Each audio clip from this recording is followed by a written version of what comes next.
built up, and this is the Internet Crimes Against Children Task Force. At that time, we had 44 agencies, around 40 to 44 agencies in South Carolina that were actively participating in our Internet Crimes Against Children Task Force.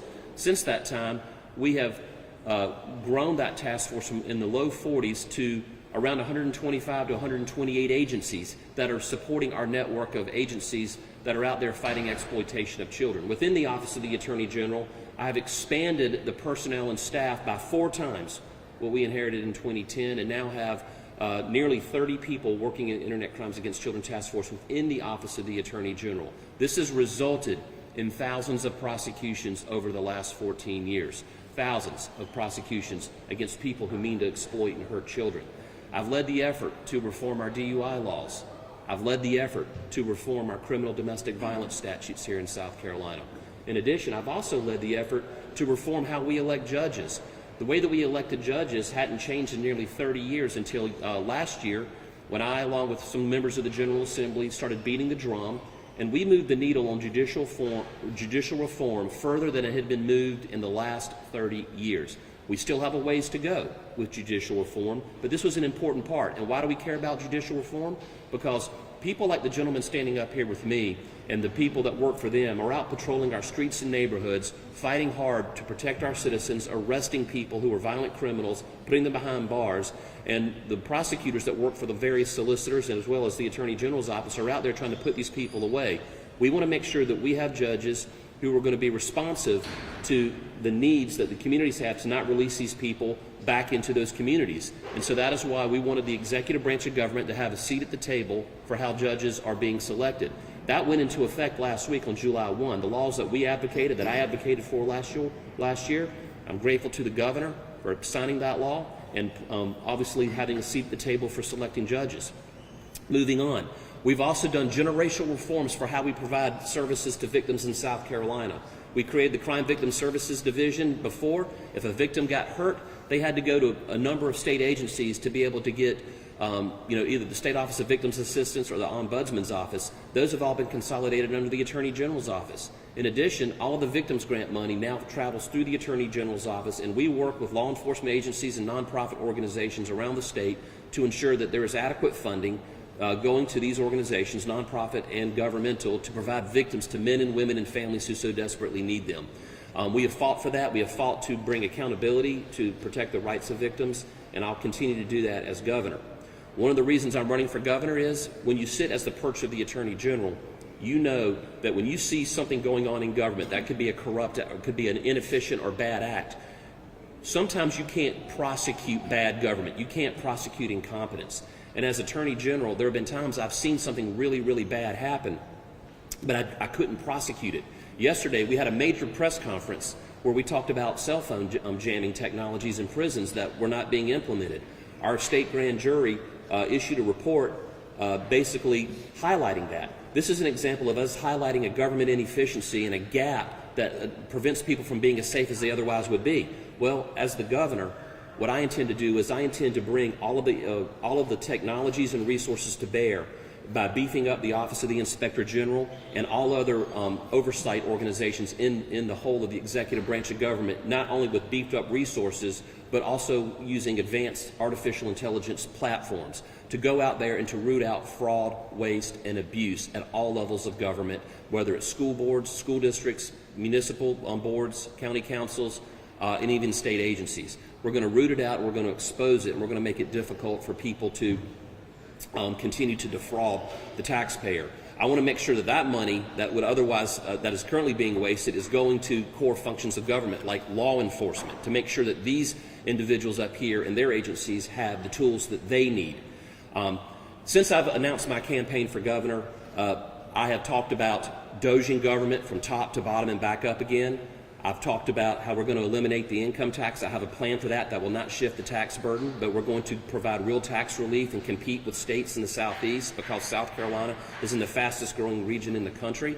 It is the most competitive region in the country, and every other state is cutting their taxes much faster than South Carolina.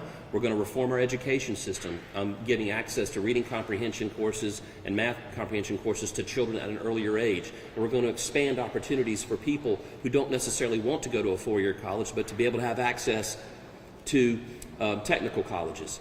These are just some of the things that we are going to be doing. But today, as a candidate for governor, I want to hearken back to my core function of government, to the pillar of my campaign is protecting families and people here in South Carolina.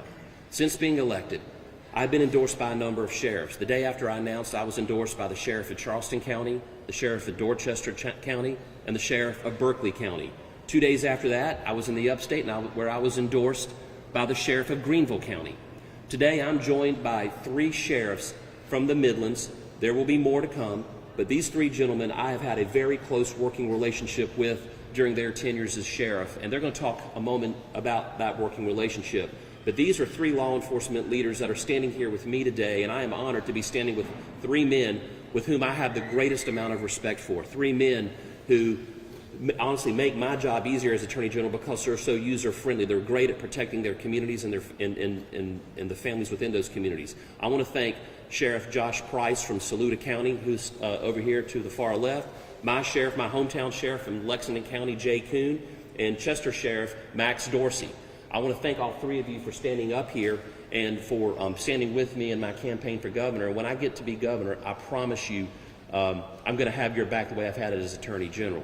With that being said, I would invite Jay Koon to come up here and make a few brief remarks, and he'll be followed by the other 2 sheriffs. Sheriff Koon. Thank you, General.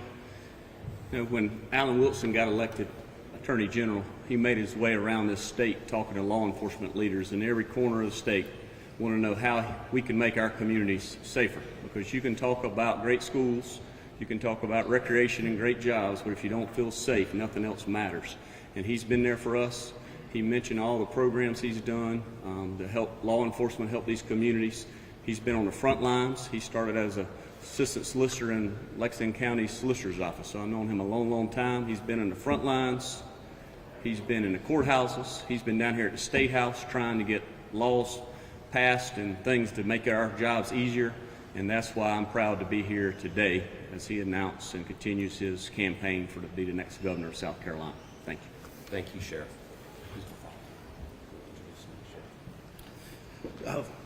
Good afternoon. My name is Josh Price. I'm the sheriff of Saluda County. When the general announced his candidacy for governor, easy choice for me to back him. He's had our back as a law enforcement community across the state. He's been on the front lines with us.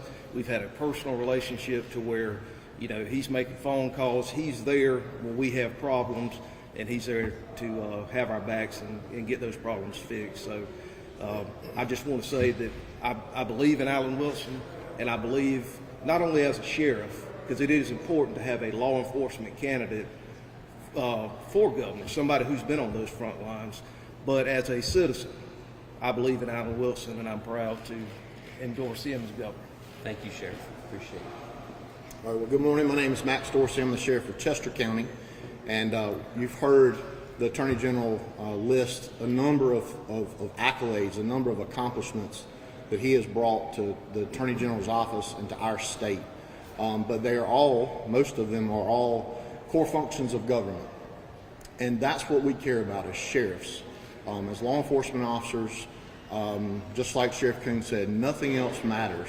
It doesn't matter the quality of your roads or your education system or your economic development unless people are safe. And Alan Wilson has worked tirelessly throughout his career as a public servant, as a military officer, to bring safety, to bring resources to make our state safe. In addition to us just being law enforcement officers, we're also citizens of this state. This is the greatest place on earth, and we're privileged to be able to live in such a wonderful state. And guess what? Other people are seeing that, and they're flocking to our state, they're flocking to our region, and we're proud of that. But unless we provide a safe environment, those things are not going to continue. And that's what Alan Wilson has done. That's what he has spent his career doing. And I know as governor, he will continue that. He will not only look out for those core values because he is a principled leader, he wants to see this state grow. And I am proud to endorse him. He is the right candidate for the next generation of our state, and I'm proud to be here today to endorse his candidacy for governor of the great state of South Carolina. I again want to thank these three sheriffs for stepping up and supporting me, because it means so much to me, having spent nearly my entire profession in law as a crime fighter, as someone who's been in the courtroom, as a prosecutor, both at the solicitor's office and originally in the state grand jury as a line prosecutor, and then again as the Attorney General for the state of South Carolina. Having you guys have my back really makes me feel good, and it makes me feel confident that I'm going to be the law enforcement, the law and order governor. It is going to be the #1 priority for me to protect South Carolina families and citizens. Nothing will be more important to me. And in closing, when you look at everyone who could be offering themselves as a candidate for governor, one thing that I want to say: I've never been a law enforcement officer, but I have served in combat. I have been with soldiers in a hostile environment, and I've led soldiers in combat, and I've had to make life and death decisions. I've had to be there with those individuals, carrying a gun, being ready for the inevitable moment that something could go sideways, and it did. This is what these guys do every day, and I think as a candidate for governor, I can relate to the men and women in uniform, whether they're with BPS standing in this room, whether they're sheriffs, or whether they're road deputies, or whether they're troopers. I know what it's like to carry that gun and to have to make a life and death decision at the last minute. And so because of that, I feel like I'm uniquely qualified, with nearly 30 years as a combat veteran in the South Carolina National Guard, to be the pro-law enforcement governor here in South Carolina. With that being said, I'm happy to entertain any questions any of you might have for me or these sheriffs up here. Mr. Attorney General, Yeah, Joe. your first couple weeks on the trail has been bolstering or touting that law enforcement bio. Yes, sir. Nancy Mace, for a long time, has been going after your record on that and had a string of cases that she pointed out. And the outcomes may not have been what some had expected or hoped for. Can you explain why some of these cases don't turn out, the final resolutions, the sentences, don't turn out what people expect or hope for? Well, first off, there are going to be critics out there that are going to who are going to complain about cases my office has been involved with. You got to remember something. These are critics who've never stepped foot in a courtroom unless they've been a party to a lawsuit. These are critics who have never actually put on a badge and a gun or a vest. These are critics who have never been a prosecutor, who've never been to law school. These are critics who don't really fully understand the criminal justice system, or if they do understand the criminal justice system, they're purposefully lying about the outcomes in certain cases. What I will say about this: I don't want to focus on what those critics are saying. What I do want to focus on is this. The men and women of the Attorney General's office are out there every day for the last 14 and a half, almost 15 years that I've been the Attorney General. We have been managing a caseload. If you look on any given day in the Attorney General's office, there are 7 to 8,000 cases. Some go out, some come in, but it's fluctuating, 7,000 to 8,000 cases. There's 90 prosecutors and another 250, 260 support staff working to move those cases over a 14 and a half, almost 15-year period. Somebody can go back and look at the tens of thousands of cases where we have prosecuted and put people away, and they can cherry pick cases that on paper look bad, but don't have and they can omit the context. For instance, they can say, Alan Wilson only put a guy in jail for molesting a child for 1 day. Well, prosecutors don't put people in jail, judges do. Prosecutors don't make those determinations. That is for a judge to do. People can go out there and say that we take positions that are not pro-family or pro-protect, saying that we're pro-predator or pro-pedophile. These are categorically false, and they're slanderous. The fact that I have already received 7 endorsements from 7 sheriffs with more to come. I had at my announcement a couple of weeks ago someone who has committed her life to advocating for victims, Laura Hudson, come in and endorse my candidacy and show support for me by announcing me as the next governor of South Carolina. I stand with the victims' rights community. I stand with law enforcement and saying that people out there who are attacking me, they're not just attacking me, they're attacking the men and women who stand behind me and trying to protect victims, who try to provide justice to those families who so richly deserve it. So I'm going to ignore those. I'm going to talk about what I'm going to do for South Carolina. It's important for the governor to be for something, not against someone. And I'm going to be for something, and that's going to be for protecting South Carolina families. We've talked about this before, but I remember this session you advocated for a couple of different legislative reforms that we're working through that kind of came down to the wire at the end of session. As governor, you don't have a ton of power to move the legislative agenda. You have to work somewhat collaboratively with the legislature. Governor McMaster has made a kind of a record of that over the last couple of years.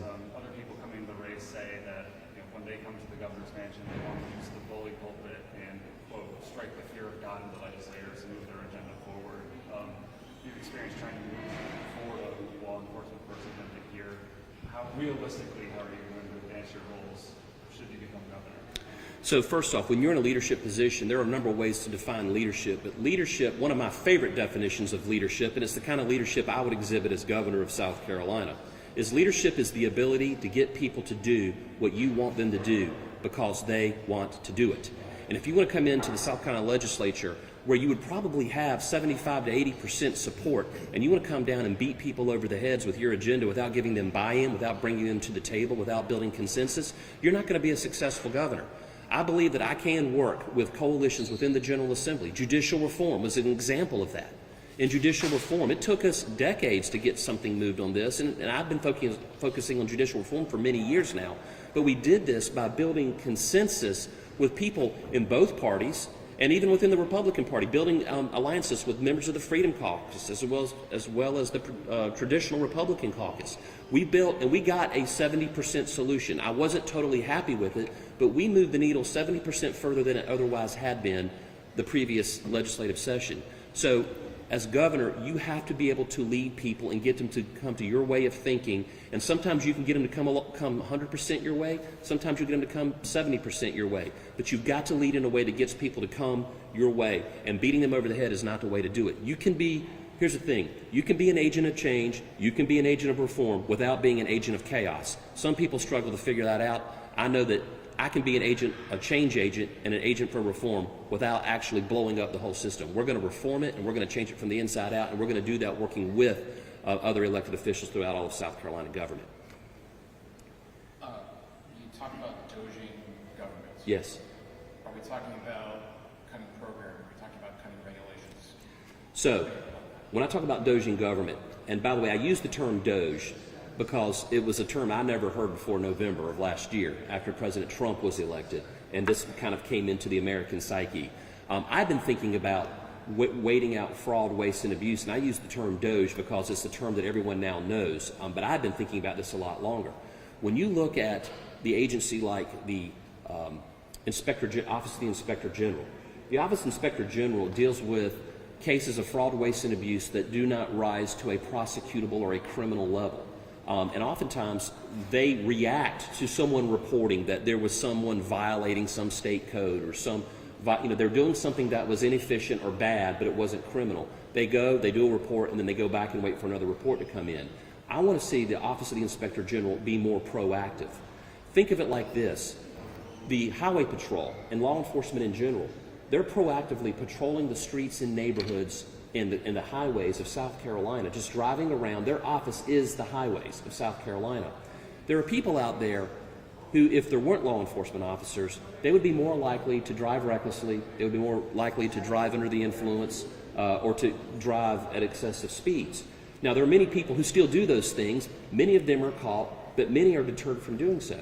When it comes to oversight of the hundreds of millions and billions of dollars that we funnel down to local governments, whether it's school districts, whether it's county or municipal governments and state agencies, there isn't a mentality. There are bureaucrats out there who enforce rules and laws in a way that is arbitrary, in a way that they know that no one's ever going to call them out. There are people out there spending money because no one is out there patrolling, randomly auditing them and looking over their shoulders. We already have pavers laid. We don't need to create a new bureaucracy. We already have one. We need to reform it. We need to beef it up. And we don't have to hire 10,000 investigators.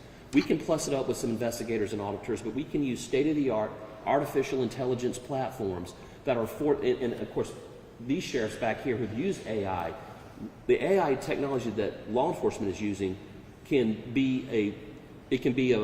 increase or magnify one investigator into 1,000 investigators in a matter of moments, just because of how much information it can take in, review. You still need a flesh and blood human being in boots to go knock on doors and go issue warrants. But using technology to track that fraud, waste, and abuse will allow us to deter a lot of that, as well as return that money. And then for the people who are being fraudulent or wasteful or inefficient or incompetent at their jobs, we can catch them.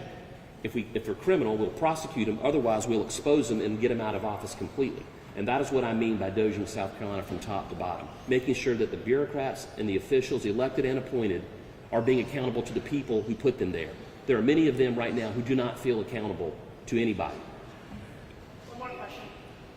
You had a Twitter exchange with Gavin Newsom over the past couple of days, and he said your homicide rate in South Carolina is double California's. What would you say to that? So first off, that's a good question.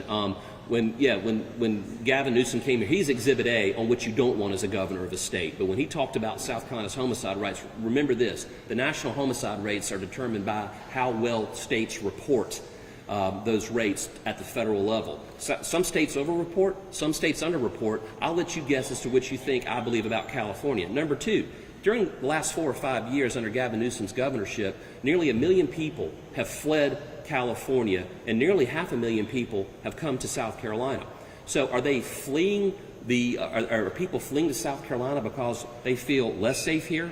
They feel like there's less economic opportunity? I would offer to you that people are leaving California because they felt less safe in California. They felt like there was less opportunity for them and their families, and that's why they left that state. So he can say what he wants about the statistics of South Carolina's crime rates, but people vote with their feet, and California is getting an F right now on that metric. All right, I want to thank all of you for being here today and for coming out. You'll be hearing from us again in the very near future. Thank you. Thank you.